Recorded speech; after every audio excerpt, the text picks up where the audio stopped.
Hello everyone, this is a lecture on to build a fire. Sorry I couldn't be in class. I'll try to let this last about 20 minutes, so it shouldn't be terribly too long, 15 to 20 minutes at most. We're continuing on talking about naturalism, and I think even more probably successful in my mind, anyways, uh, that this captures the idea of naturalism in the short story to build a fire, as far as nature overpowering man, and man, not necessarily equipped in certain conditions to manage it. So, for example, this takes place in Canada. The Yukon Trail, about in the geography that's given, suggests that it's in the Yukon Territory in Canada. And as we know, and some of the themes that run throughout this short story by London are themes of, instinct versus knowledge. For instance, he keeps repeating what the dog knows and doesn't know, and some of it seems to operate on instinct. Um, in fact, on page 629, he says he was quick and alert in things of life, but only in the things and not in the significances. 50 degrees below zero meant 80 odd degrees of frost. Um, and then it also goes on to say in the sentence below, it did not lead him to meditate upon his frailty as a creature of temperature and upon man's frailty in general, able only to live within certain narrow limits of heat and cold. So um, this seems to be kind of foreshadowing, you know, the events that occur. In fact, it did not lead him to conjecture on the field of immortality or man's place in the universe, because here the man's place is not very important, so to speak, as it is the environment is what is most important in comparison to him. In fact, on 630, you get the introduction of his wolf dog companion, that the dog trots at his heels, but notice that there's emphasis on the dog's instincts. The animal was depressed by the tremendous cold. It knew not that it was not no time.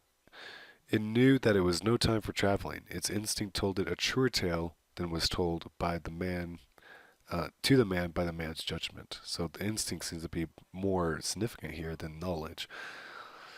Um, in fact, it's colder. It says it's 75 degrees below zero Fahrenheit. In fact, because we get that later on, because it mentions that 32 is when things freeze. So we get this instead. It is Fahrenheit, not Celsius here. In fact, it kind of meditates. One thing that London does in this story and in other stories like Call of the Wild and White Fang is that in fact, White Fang and Call of the Wild are written entirely through the eyes of a dog. So apparently he has a fondness for dogs, but also and how their mind works. It's not a sentimental picture. It's not a lassie. It's more of dogs in natural environments and showing their reactions there. That there was no sharp consciousness of a condition of very cold, such as was in the man's brain, but the brute had its instinct. Um, and some of that instinct involves seeking shelter and building a fire. And I did want to point out that the tobacco and the beard, yeah, that's pretty gross.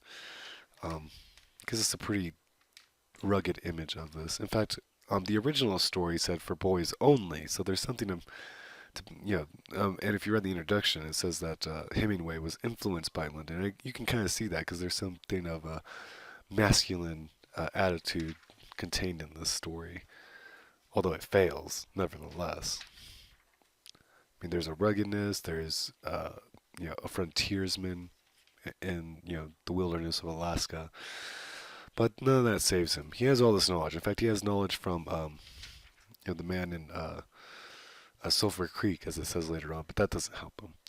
And so on page 631, you get the description of the springs and how that those are their traps that can come up out of nowhere. So like he's kind of in a minefield of sorts where he is, and that it can be really severe if he falls into it. In fact, the dog falls into one, and on page 632 at the top, and manically tries to lick it off. But we get a building of the tension of the scene. In fact, even on 632, you get kind of a more discussion about whether he knows whether his toes are warm or numb. So it talks about how knowledge here is not necessarily as useful. Like, and you have to act on, you have to, because he can't even know. In fact, and I remember it says later on that he can't even, he can't feel his hands, but he can see them. So he has to rely on his vision. That's the only way of knowing that he has. Um, let's see. 633. In fact, there's something interesting about his attitude. There's times where he laughs, and there's times where, when he first falls in, he does eventually fall into one of the springs that go up to his knees, and he complains that this would delay him an hour from getting back to the boys. Um, but in the end, as we know, it's going to be worse than that. In fact, he makes on page 634 when he has the fire up, he builds a fire and tries to dry himself. He has a masculine celebration. These old timers were rather womanish. Some of them, he thought. All a man had to do was keep his head, and he was all right. Any man who was a man could travel alone. So there is that air of masculinity, but it's completely undercut in the paragraph below where it talks about his deadly mistake, where he makes it underbrush and then the snow puts the fire out. And if we go to 636, um, he scrambles to make another fire. And you get all the detail. Like there's very vivid detail. In fact, it's one thing that London does very well about him trying to, use his hands um, and the heels of his hands to try to, start matches and things like that. But it's so cold. You have to imagine how cold 75 degrees is at under zero at this point is. It's very, very cold. In fact, when he does try to start the second fire, which he almost gets going, he burns his flesh and he can smell it too. So there's the air of desperation. Like this one small little mistake that he's made has made basically a kerfuffle for him. In fact, he even when the fire does fail, he even contemplates killing the dog and burrowing in its carcass to keep warm. Of course, when he does try to do it, he realizes on page 637 that he can't kill the dog. He doesn't have the physical strength. Nature is overpowering him. He talks about the blood being something alive, and of course, um, it's freezing up, and so basically he's dying. We get to see him dying, and finally, in one frail attempt, he has a crazy idea of trying to run and see if that would thaw him, and we know that's pretty stupid because he doesn't have, even says he doesn't have the endurance. And then on 638, I think it's an important passage where he gets angry, similar to the open boat. He gets angry at the dog because it's able to, it can sustain the environment. Just as the guys in the boat get mad at the people on land, they're envious that they are able to, that they're not bothered by those. And he finally, comes to a point where he says he can meet his death with dignity and go to it like as it was falling asleep. And there are lots worse ways to die. In fact, there's also the irony of it was certainly cold was his thought, and I think that got mentioned at the beginning of the narrative, and it has a whole different meaning now. At the very beginning we saw he was just cold, and he kind of shrugged it off, like, well, yeah, it causes some pain, but so what? You're a man, you can live with it. And then here we see, yeah, this means death. Let's see.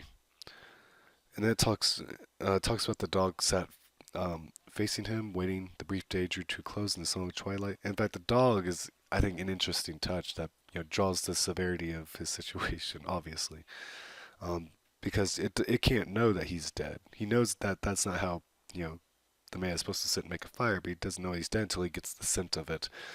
But rather than give any thought to it, because dogs don't necessarily do that, they think of survival. And there have been studies about this, even with cats and dogs, about um, some of their gregarious attributes are traits for survival. In fact, at the end on page 639 it says he leaves and goes to a camp to find other food providers and fire providers. So this is Jack London then. Very bleak, a very, as I said, naturalism can be depressing. And I think this is one of the ones that comes across that way. But I think it gives an appreciation for the power of nature, and power of certain environments to if you think of movies like 127 Hours, for instance, there's similarities with the struggles here, and that, or the Gray. I think of the Gray with Liam Neeson. That's another one that kind of is almost similar to this, although a little different, where he's battling wolves in the cold, where here it's just the cold. Other things that Jack London is known for, and I'll wrap up with this. He's also a socialist writer. I mean, there was nothing socialist about this piece here, but like, in fact, one of the novels I enjoy of his is The Iron Heel, which is an early dystopian work written about written about the same time this was published, I think, around 1908. So if you have any questions, feel free to contact me. Otherwise, read pages 3 through 97 in Herland for Monday. And make sure that you complete the journal entry as well.